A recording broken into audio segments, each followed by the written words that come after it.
I want to ask you, because of your position on Homeland Security, you may have some insight into the drug cartels. You are also on Senate Foreign Relations, and it is tomorrow that the Trump administration officially will designate the Cartel de los Soles as a foreign terrorist organization. That's the cartel the Trump administration says is linked to Venezuelan leader Nicolas Maduro.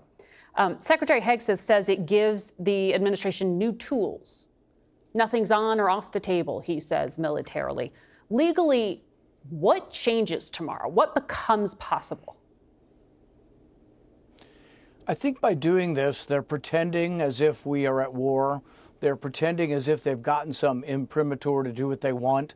When you have war, the rules of engagement are lessened. So, for example, we normally don't shoot boats that we suspect of being drug dealers. In fact, if the Coast Guard tomorrow started shooting all vessels that are off of Miami or off of San Diego, about 1 in 4 of the vessels that they normally board doesn't have drugs. So it actually would be unlawful if the Coast Guard started blowing up boats. But for some reason, they say, oh, we're at war off the coast of Venezuela. And so it's a different rule of engagement. It's one of war. But, you know, Senator Kaine and I brought this up.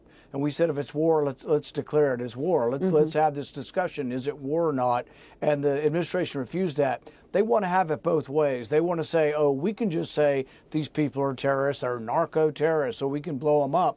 But it's extraordinary that when some of them survive, they pluck them out of the water. They don't prosecute them for drugs. They don't collect drugs. They don't tell us if they were armed or not. They just send them back to their country, most of the time not being Venezuela. They've sent one back to Colombia and one back to Ecuador, but nobody's making any pretense of even interviewing them to find out who's selling you the drugs. Maybe we could find out who the kingpins are if they're involved in the drug trade. Not a word.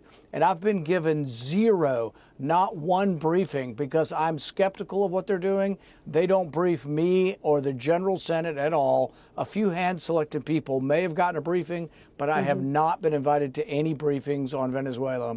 Well, that's fairly unusual given your Homeland Security role, and that the premise for some of this action has to do with both immigration and drug policy, according to the president.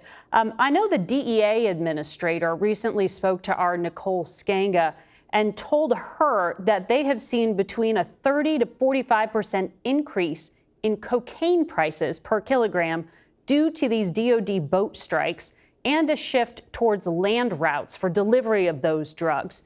In other words, there's still demand for the drugs, and the cartels are just finding different routes to deliver them. Have you seen any evidence that the president's actions to date are winning a drug war?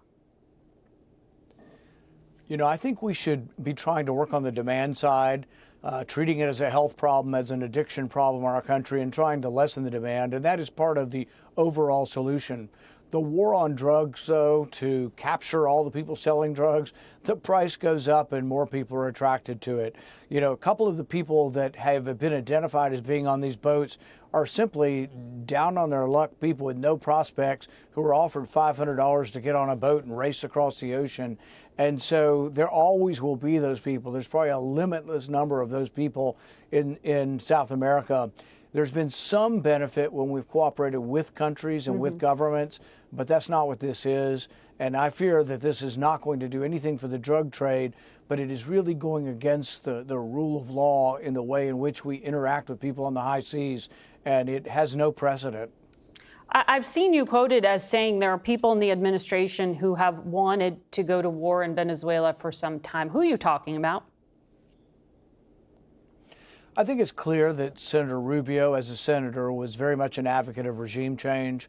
This was at odds, really, with President Trump. And so when he was picked, a lot of people who had been supportive of President Trump were, oh, my goodness, they're picking someone much more hawkish and much more eager to be involved and to intervene in other countries.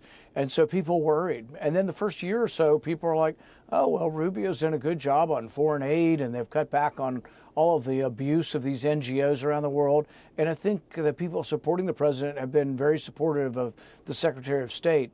But I think once there's an invasion of Venezuela, or if they decide to re-up the subsidies and the gifts to Ukraine, I think you'll see a splintering and a fracturing of the movement that has supported the president, because I think a lot of people, including myself, were attracted to the president because of his reticence to get us involved in foreign war.